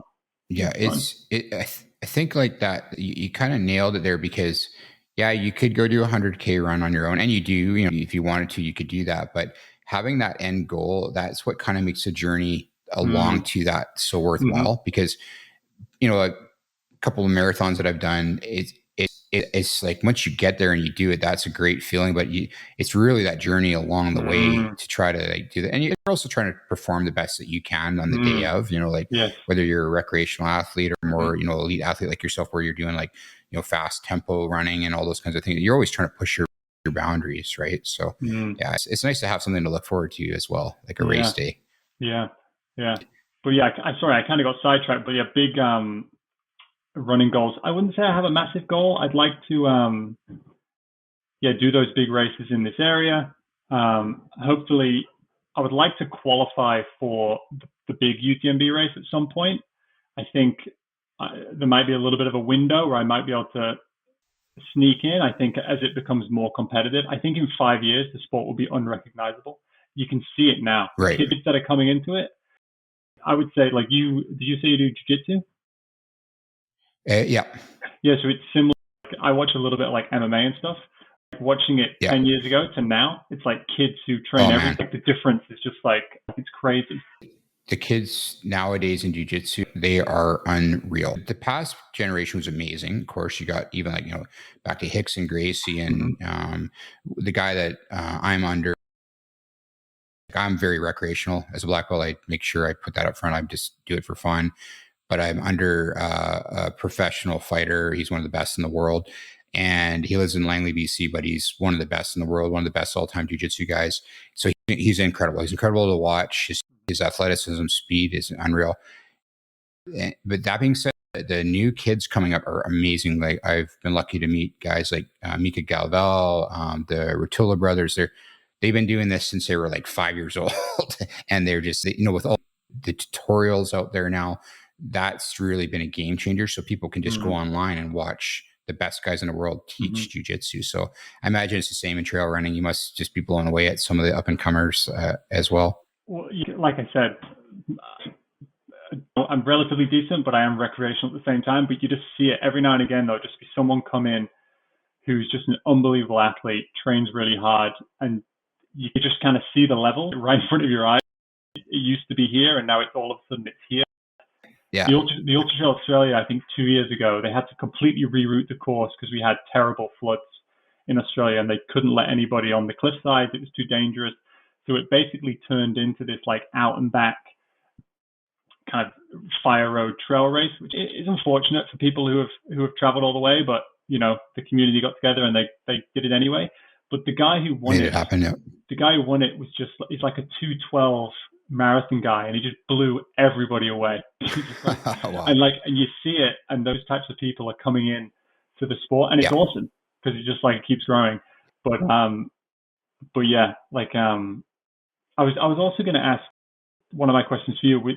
Like I was saying, there's a huge boom in running right now, so people are coming into the sport and they're kind of like dipping the toe in and coming out. Do you find with the growth of like UFC, MMA, like jiu-jitsu, like gyms, that they're quite transient? Like people just come and go, and like, you know what I mean? Like it's people. Yeah. That's a good question. The gyms locally, they seem to be more and more popping up. Like for instance, in Langley, British Columbia, we've got, I think, 4 or more big gyms now, and all very reputable, all really good guys. There's one in Pitt Meadows on Guard. They're amazing too. So there's a lot of really good gyms in the Lower Mainland, which I would imagine like guys that have been doing it like longer than I have, like 20 years ago, there might have been one gym, like in the whole Lower Mainland. So it's really been a boom in terms of how many people are doing it. Although I still think it's a little bit niche compared to things like, ice hockey in Canada is huge, right? But there's lots of people that come into the sport, but jiu-jitsu, I always say with jiu-jitsu, the hard part with it is learning how to learn jiu-jitsu. And so sometimes guys come in, they'll be in for a year or two. They don't maybe figure out how to connect the dots, and then they might fall off. It's an endless learning kind of a thing that you could do it your whole life and you won't learn all of it, right? There's always new moves being made and innovations. But yeah, so I think it's definitely growing. I've seen way more gyms now than when I first started. So yeah, it's definitely grown in popularity overall. But and is the general I don't know the order of the belts, but like if you were, do people like get from like a beginner to blue belt would take a long time, but to go from like blue to black is like a whole world. Like that's like dedicating decades, right? I would assume. Yeah. Just trying to. Every gym has a little bit different way that they will promote. Some are a little bit easier. Some are very difficult. Some are kind of in the middle. But generally, you want to see proficiency in your belt stripe. So in jiu-jitsu, it'll go like white, blue, purple, brown, black. And I always think of it that if you're going to blue belt, you should be able to hang with the blue belts around you at your weight category. Like, you might be tapping them once in a while. They might be tapping you out once in a while, but you're generally kind of able to hang in that category. And same thing with purple, brown, black. You should be able to, for the most part, hang with at least the people within your weight category, maybe a little bit above your weight category, but you should be in there. Now, that being said, you might have a blue belt that's has a black belt, one skill that's black belt level, just because he's been really, really good at it. And as they advance, they're going to acquire more and more of those. So when you get to black belt, like not all black belts are going to be like proficient in every single move in jiu-jitsu, but they're going to be very, very well versed in the fundamentals. It's funny because I often think that when you get to black belt level, you'll hear a lot of black belts say the learning just started. And it sounds so cliche because it takes roughly a good 10 years to get there, but it's very true because now you have a good fundamental base to work off of. And then from there, you can start really trying to refine it. But yeah, it's a great endeavor. I miss it. I haven't been training for a few months now, about like 3 to 6 months. So it's like, man, I just really miss it. But on the same token, I'm enjoying getting back into mountain biking and taking that a little more seriously too, right? So it's been really good. And then, I recommend it. Jiu-jitsu is awesome. It's great for the soul. I did think about it, but like, how many hobbies can you have? You know what I mean? Just because I know I'd get really into it, and it's like I kind of like that too. Though I did speak to a good friend of mine that I run with, and he says, Shaun, I don't plan on being, invested in running my whole life. Like I might find another passion and go in that direction, and it's kind of nice that maybe one day might try something else. And it's always fun to learn something new, though. I do enjoy that. Well, what are the? I started when I was 38, so really? I started there you later. Go. Yeah. I started 38. I'm 53 now, so I had a year or two off in there, so I've got about 11 or 12, maybe 13 years of training time in there. Again, very recreational. Some days would be only once a week because I had kids going on. Some days would be like 5 days a week, just depending. But again, I'm nothing like some of the guys that I train with. They're just phenomenal. Like there's some guys out there that are pretty incredible.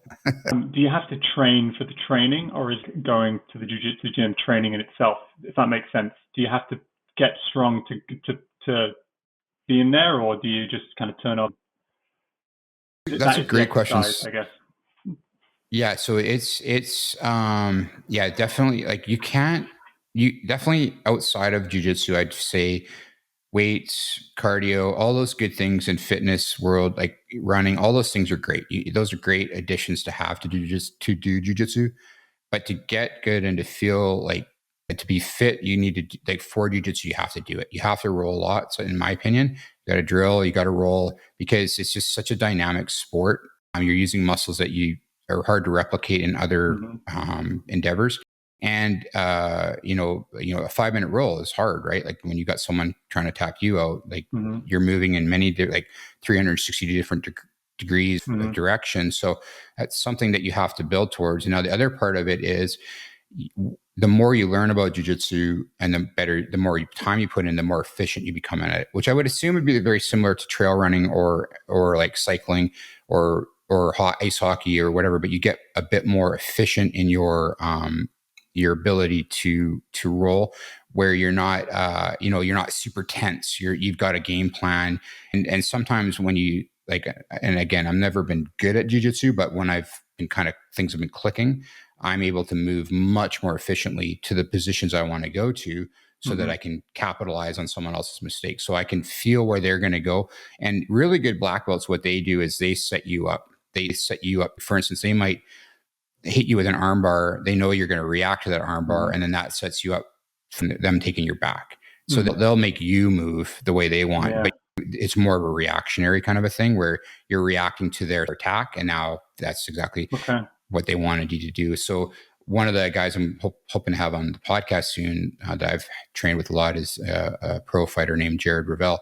And that guy is incredible. He's a good friend, but I've had him on my back for about 100 hours, like tapping me out over and over and over. But what he'll do is effortlessly make you move where like so that you react to what he's doing in defense, and then now that falls you into another trap, and then it's generally over Yeah, pretty wow. fast. But yeah, Yeah. it's a ton of fun. Yeah. Yeah. I definitely like to try it. Yeah, just scared of getting too into it, you know. I think It's there'll be. hard to do everything, I know. Do you recommend it for? Sorry, I'm asking you too many questions about it. Oh, it's okay. No, it's all good. Do you think it's a good martial art for children to learn? Like out of all the martial arts, do you think that's the one that is most beneficial? I don't know about like against other martial arts. I would say though it is good. As long as the big thing is, I always think you want to have solid instructors that are, careful with the kids, of course, Mm-hmm. and that they're getting good curriculum, and like not even just for kids, but for like adults too, is like the training environment that you go into has to be such that you trust your training partners, that you Mm-hmm. have a good culture around you. Mm-hmm. So sometimes like someone that's new to wanting to get into jiu-jitsu, I'd maybe recommend try a bunch of gyms out and just see, how you like them, Mm-hmm. see what, it's nice if you can go to one with some buddies where like Mm-hmm. they're all kind of, that you're kind of there together. But yeah, so having good instructors, having a good curriculum, it's definitely good. And yeah, for kids, I think it's great. Another one that I think is awesome is wrestling, like like collegiate wrestling and that kind of Mm-hmm. thing. Like high school wrestling is really powerful. Those are powerful martial arts for sure. There's I don't know, I don't like to be too critical, but I think sometimes there's fantasy martial arts which are Yeah. fun for people and good, but then there's also very, very honest martial arts. And I would Mm-hmm. suggest that like things like, full contact boxing, jiu-jitsu, wrestling, those Mm-hmm. are all very honest. And same with kickboxing too. Muay Thai as Yeah. well, like Yeah. incredible martial arts, right? But Yeah. yeah.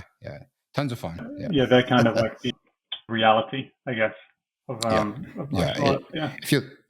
If you look to the UFC and you see what they're generally using, I think it's a pretty good indicator of what actually is effective, right? Mm-hmm. And generally, I'm not going to say for sure, but I would suggest jujitsu, wrestling, boxing, kickboxing, Muay Yeah. Thai, karate. Those are like Mm. solid Yeah. choices, right? Yeah. But Yeah. It's yeah, interesting. Yeah. The reason I yeah. asked is I was just curious with injuries and stuff, whether kids starting so young, whether they'd get injured or anything like that, or.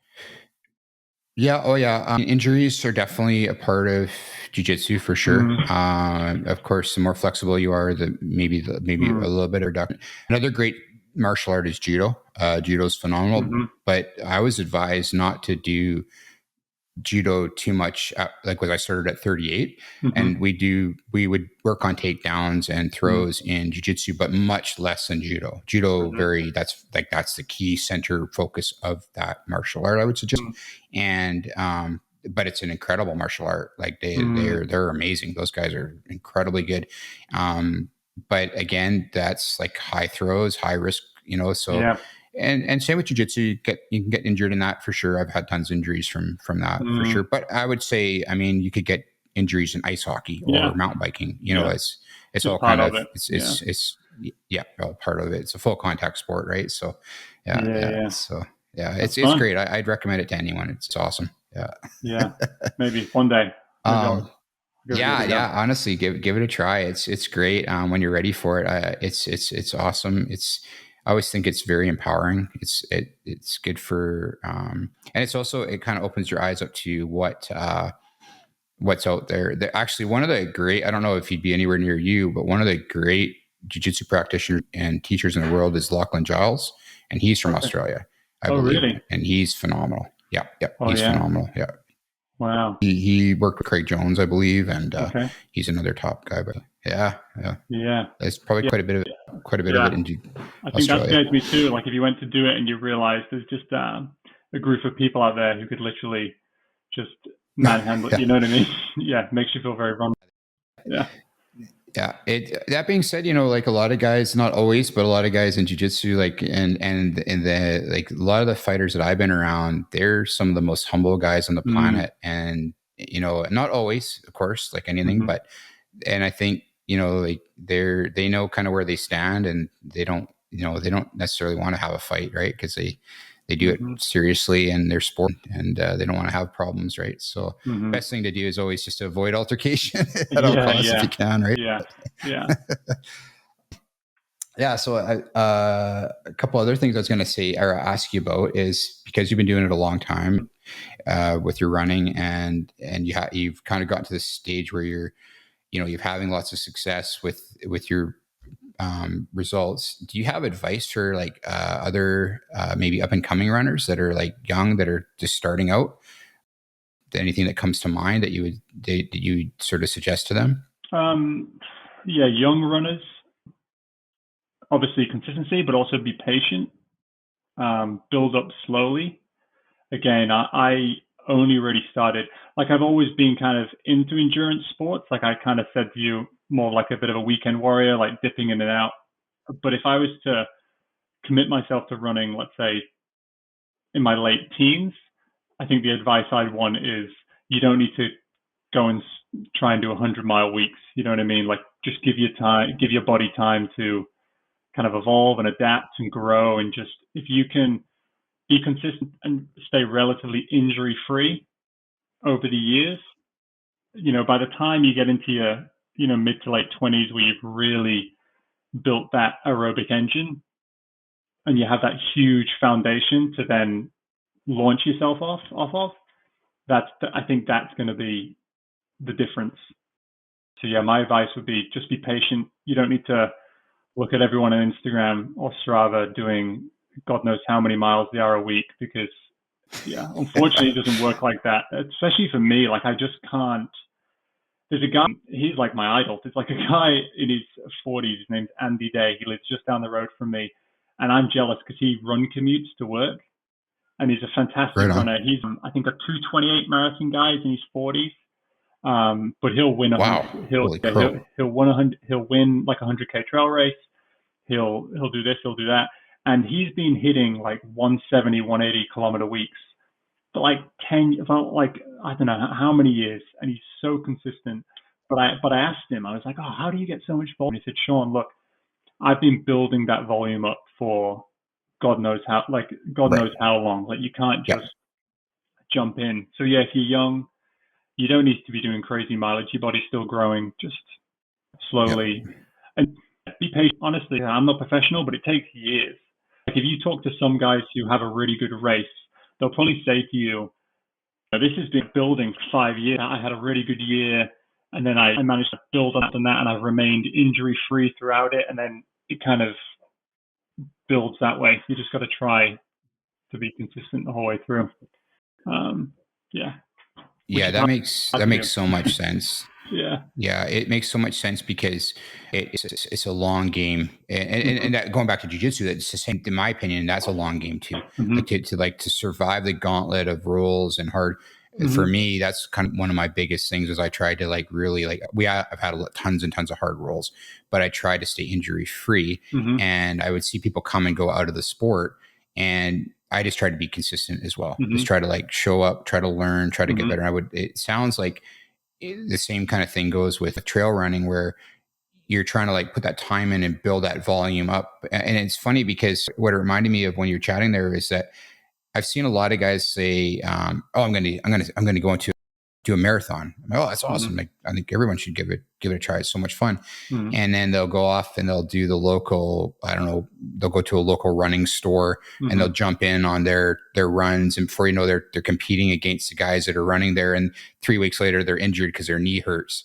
And it's like, yeah, man, like your body wasn't ready to go hard. Like, yes, your muscles could have done it maybe, but like it wasn't built. It's not built for that yet. Is that kind of like? Have you seen that in your travels a little bit? Oh, all the time. I think that's with any sport. It's just, yeah, especially now. Like, I don't know what it's like in Canada, but since COVID, I think just run clubs, and it's great to see. I love the growth of the community, but the amount of people into running now, coming straight off the couch of getting into running, it's huge, which again is great. But you do need to have an honest assessment of where you're at before you start jumping in and thinking you're gonna, run 100K. I'm not saying you can't do it, because people will come and they'll just want to complete it. And if you just want to walk 100 kilometers, you might beat your body up a bit, but you'll do it and you'll achieve your goal, which is great. But if you're really trying to get the best out of yourself, it's just slow progress. It's just takes ages to you're going to have good races, bad races, but it's just building up that volume over time. If you're going to start, you can't jump in, like you can't read a generic marathon training block and be like, oh, I'm going to do 2 interval sessions a week, because by week 3, if you're doing them properly, like an interval session, you need to be going to really get those adaptations. You need to be going hard.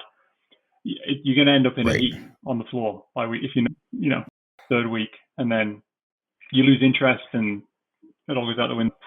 So just be patient. It's funny because when the little bit of endurance racing I did, I really tried to take that patience approach, and it worked well for like the little bit that I did, where I would, I might gradually build my volume by like, I don't know, 3 to 5%, over a couple of weeks kind of thing. And just over the long run, that seemed to really pay off. And it's funny because during that little bit of time, I think I was kind of doing that for about 5 years. I saw a lot of people try to come in and then they were just broken within a month or so. And so I mean, it's something you've got to, like you say, you got to be patient with, and especially something like 100-kilometer race, man, that's wild. Like it takes forever to me, it would take a long time to get to that point where it could run 100K. Yeah. It's again, I haven't done too many road races, but one thing I always say to people, just in my opinion, I think the road marathon's way harder than doing 100-kilometer, because it's just a whole different thing. Like with the if you want to try and run the road marathon fast, you really are just revving the engine and holding it at that kind of threshold for 42 kilometers, 26 miles.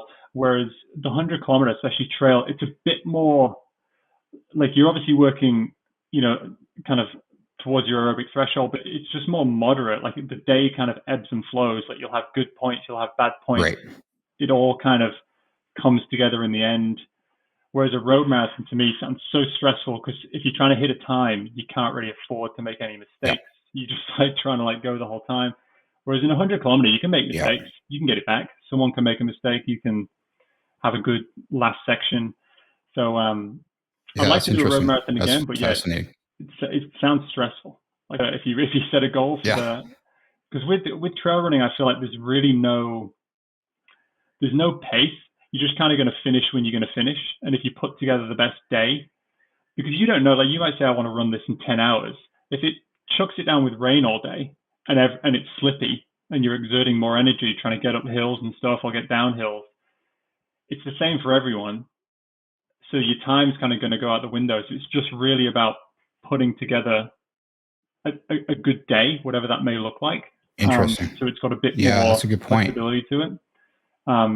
Pace kind of goes out the window. I guess for certain sections, if you know them really well, you're like, oh, there's this 20K flattish section. I'm going to drop the hammer here and I'm going to try and hold some like splits to get away. But as the whole day, there's too many variables going on in a trail race. That's fascinating. That's interesting. Really, really, because like you say, if you're running a marathon, it's generally pretty stable. Like you're running on pavement, and you're going to know the hills and that ahead of time, so you can pace yourself through that. But with such a big, daunting task of a 100K trail race, you've got different terrain, like you said in the one you did in Australia there. You've got ladders, you got steps, you got like tons of different things to kind of contend with. That's fascinating. So you might not quite know what your time's going to be. And that's why a lot of coaches will preach trail running training, is because a lot of people are into like heart rate training, like zones and stuff like that. And I feel like they have their place and they're a nice kind of like data point to check in where you're at. But a lot of people with trail running just go by perceived effort, because that perceived effort will change based on the terrain you're on. So if you have a scale of perceived effort like 0 to 10, and you kind of have those rough zones within what that perceived effort feels like, they normally bring perceived effort if you're breathing, so a conversational pace, or you can speak in single words, or you can speak in paragraphs, something like that. If you can kind of understand perceived effort, it makes trail running or training a lot easier because you're not worrying about, oh, my heart rate's high here, or, I'm out of this zone. You're just Interesting. kind of understanding where your effort levels are. Because you might be running on a flat Interesting. Yeah. trail running, and then it has a big hill. Your heart rate's naturally going to go up anyway. But if you can kind of control your effort and understand what that feels like, it just makes the whole thing more achievable. It makes more sense in that light, I think. Yeah. So you don't blow up or Mm. whatnot. Yeah, that makes total sense. It's interesting because I've used heart rates for most of my training. Well, I've used heart rates for years and years, and I generally go by a little bit of heart rate. But it's funny, like doing a bit of mountain biking lately and doing the climbs in, I'm like blowing up as I'm going up. So like today, for instance, when I went out, I actually specifically kept my heart rate down to like 145 ish, 150 maybe, just kind of really nice, really easy, and climbed, and it was good. But whereas like lately, grinding it out a little harder to be like up to 160, which is pretty high for me at my age. And like, I'm definitely feeling it. But what you're saying is it's, you guys will more use perceived effort, like just how you're feeling, how you're breathing, and then carry on from there. Yeah. That's interesting. Yeah. Just because your heart rate's, it's just going to, because if you're running on a flat piece of road, you're kind of controlling all the other variables. So you can say like, okay, I'm going to do some like VO2 max or some like interval level like efforts. So according to like a zone method, I need to get my heart rate up to, 170. So I'm just going to hammer down this flat road. I'm going to get my heart rate up. I'm going to hold it there. Going to rest. Going to repeat. Whereas if you go out and do that on a trail, there might be some downhill sections where just naturally your heart rate, it's going to be hard to try and hold like a high heart rate for an interval with like changing terrain. So if you just say to yourself, overall, if I can keep my perceived effort high, then all those kind of ups and downs will kind of just like iron themselves out, and you've kind of had a decent session, I guess. But again, it's such a new sport. The much smarter people than me are trying to work it out, trying to get the training dialed, but people get it all dialed in. What do you think about these? Like, so we were talking earlier about how big the races have gotten. What do you think about like one of the guys I follow on Instagram is Cameron Haynes. He's a big hunter, but he's also a big endurance athlete, and he's done like 240-mile runs through the Rockies. Like, have you looked at those much or talked to guys that have done those? So I have. So there's a lady, Jalna, who's in our run group. She's incredible. She just went out last weekend and did 375 kilometer like FKT on like some of our like. She's great. She's so good. She's got that kind of like diesel engine. She'll just like go, like just keep that same pace all day. She was recently at there's a one called Cocodona 200, I think, in America. I've heard of that. She went to do the 120 miler there, and I think she got second. She's incredible, but she likes those big races. She's really good at those. Yeah. For me, I don't know. I kind of like the 100Ks kind of become like the marathon of like the trail running thing, because people are starting to figure it out now. Like they're fast enough. They're short enough. I know it sounds ridiculous. They're short enough that you can kind of perform really well, but they're long enough that it's not always the most talented person that's going to win. So I kind of like the 100K because it's almost that perfect distance where you can really kind of perfect it. Those longer stuff, I like the idea of them. I don't know whether I will eventually get into them. They blow my mind. They just blow my mind. Like 240 miles through the Rockies. Like I can't even comprehend that. Yeah. But there are some just amazing trails that I'd like to do if time will allow it and family time and all that kind of stuff will allow it. But like, for example, in America, they have just like a circuit that goes around Lake Tahoe, which is like 200 miles. Right. And I always think like it would be amazing if just a couple of buddies, we went out and tried to run it. Like things like that excite me. Yeah, for sure. Like the Grand Canyon, rim to rim to rim, like stuff like that. It's like just fun trails you can do. But yeah, racing 200 miles, I feel like it almost becomes like a sleep deprivation exercise It's like, who can do this without sleeping? Who's going to be able to stay up the longest, right? Yeah. One of the things, and I don't know that I'll do this or not, but one of the things that I'm kind of interested in is doing a 24-hour mountain bike race. I think that'd be pretty awesome. Like, I don't know that I have it in me or not, but I've kind of like, thinking about it right at this kind of more of the thinking about it stage. But I think that'd be pretty fun to try. How do they work? Is that on like a loop, and after 24 hours they just stop it, and how far you've got? Is that how they do it? Yeah, I believe so. So I'm still trying to figure out like I'm trying to figure out where the races are, like, because it seems like some of these races pop up and then they're gone the next year. And but most of them, it seems like they're a loop of about 10 or 15K, and I think about 500 meters of elevation gain each time, but I'm not 100% sure because it might be quite different in Arizona than it is in, like, say, Canmore in BC or whatever. But and then it's how many laps you do, and so, like, some of these guys are doing like crazy numbers, like 22 laps in 24 hours kind of thing, which is, for me, that'd be like, I wouldn't even be close to that. Maybe half of that, maybe, but so it sounds pretty awesome. But that also involves a lot of like figuring it out, like what you've had to do with your 100K race, like figuring out how you're going to race in terms of just like night racing and training and all that kind of stuff too, right? So I don't know, it's a bit of a daunting one, but I'm kind of interested in that. So it sounds fun. It'd be those kind of races. I always feel like you need a really good plan, especially on loops. I feel, because you almost have to obviously train, have a plan, assess where you're at, and then have trust in the plan and let people go. Like, if you, like, it happens all the time in races, like you're fit, you're ready to go, and people are just blasting past you, and your ego wants to chase them down because you've trained hard and you look way fitter than they do, and you shouldn't be getting beat. But you have to trust that in 50, 60K's time, they're going to be going backwards. They're going to be going backwards. Yeah. And I feel like with a loop race, people will just be hammering loops, and then you stick to the plan. And then by the time 13, 14 hours rolls around, they might be dropped out. And then you just slowly, I love it. So good.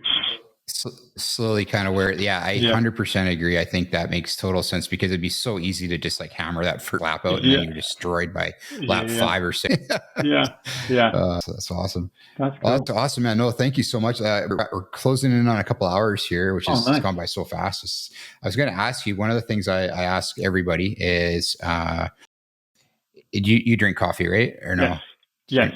Yeah. Chris Mark didn't. He drank tea, so I was chirping him about that a little bit, because I like tea too, though. But I just, it's fun. If you were to have a cup of coffee with anyone alive or past, anywhere in the world, is someone come to mind who you'd want to have coffee with? Who would I want to have coffee with? I really want to say an athlete, but I always get like meeting like my heroes. Would I be disappointed? You know what I mean? It's like I have this idea of what they're like in my head. Yeah. But it'd probably be some kind of, who would it be? Some kind of athlete. I know it's a tricky one, right? But I try to ask everyone that, because I find it's one for me. I've been telling everybody I'm big into Napoleon right now. Wow. I just listen to a huge autobiography on him, and I'd love to go back in time and like be in one of his tents, maybe a few days outside of one of his big battles, and just sit down, have a cup of coffee, and just like, hey, like, just chit chat about the thing with him. And kind of, I'm a bit of a broken record, but it's not just the battles that were interesting. It's actually the rest of his life that was fascinating. It's like someone that's lived 100 lives in one life, right? And I think he'd be pretty fascinating individual to kind of meet, But who would I want to meet? God, it'd be so easy for me just to say like a runner I like right now, but I'm trying to come up with some better answer. No worries. It would probably. God, who would it be? Maybe like an old British Olympian. I'm trying to think of like we had some Olympians, like Steve Redgrave, for example. He was an elite rower for Great Britain, but he's kind of won many golds in the rowing, but he's kind of like part of that like old guard where just tough, gritty guy. Let's go with that. that's Yeah, what no, comes to mind. Chris Mark had a great one. Man, I hate it when I forget names, but it was a British explorer. I believe Oh, he's nice. still alive. Did he And it say? was fascinating. It was like, and it's funny because I'm listening to a book right now on Shackleton, and that fella, it's Ralph something. I can't remember his last Oh, name. I'm terrible, Ralph but Finesse, something like that. Phineas. yeah, Yeah, that's right. yeah, Yeah, yeah, yeah. yeah, 100%. Oh, Yeah, and that's a very Marxy I answer. thought, It's a very Marxy yeah, and I answer. thought, what a great answer, because it's Yeah, like, what an incredible individual he would be to meet and to chat with, yeah, right? But yeah, yeah, yeah, yeah, well, that's awesome. yeah. I think someone from the previous generation, high level athlete, like Steve Redgrave, for example. Just hear about the tough stories. It's always inspiring. Like people who performed at such a high level, but in absence of all like the technology and stuff we have today. Yeah, Just have to be super gritty, super hardworking. Really I think that would be cool to and see what they kind of hear what they think about sport today and athletes today and how it's all yeah. about brand and all this kind of stuff. And It would be really fascinating to talk to someone like that, just to compare modern training methodologies to what they did. I bet you there's quite a bit that's similar, and then there's probably some other things that we've come a long ways on. But yeah, and also to hear about their adventures, because I'm sure some of the things aren't quite as, like, maybe a little bit more dangerous, or whatever, like, depending on what their sport was, what type of training that they were doing. But that's awesome. Yeah. yeah, but No, that's awesome, man. Thank you so much. I think we've covered a lot of ground today. It's been great. It's been fantastic just having you on and chatting, and like, it'd be great to have you on again, maybe in the future, if maybe in a year's time after you do your big race in France. And I'll it'd let be you know great how it goes. I to might chat. be on my jiu-jitsu journey by then. I should come on after I've had my first Yeah, class. yeah. Yeah. Yeah, no, that's awesome. Definitely give it a try. I think you'll find it. What I found with jujitsu, one of the biggest benefits that I miss, is I found it was almost like forced meditation, in that I would go into a class, and I'd come out of classes sometimes and I'm like, I don't even know what day it is. Like, what do I got to do now? Because it's such an immersive endeavor. You have no choice but to focus on what you're doing, because the other guy's trying to choke you out or tap you out. So, but it's great. It's good. It's a ton of fun. Cool. Well, yes. Right on. Well, thanks so much for having me.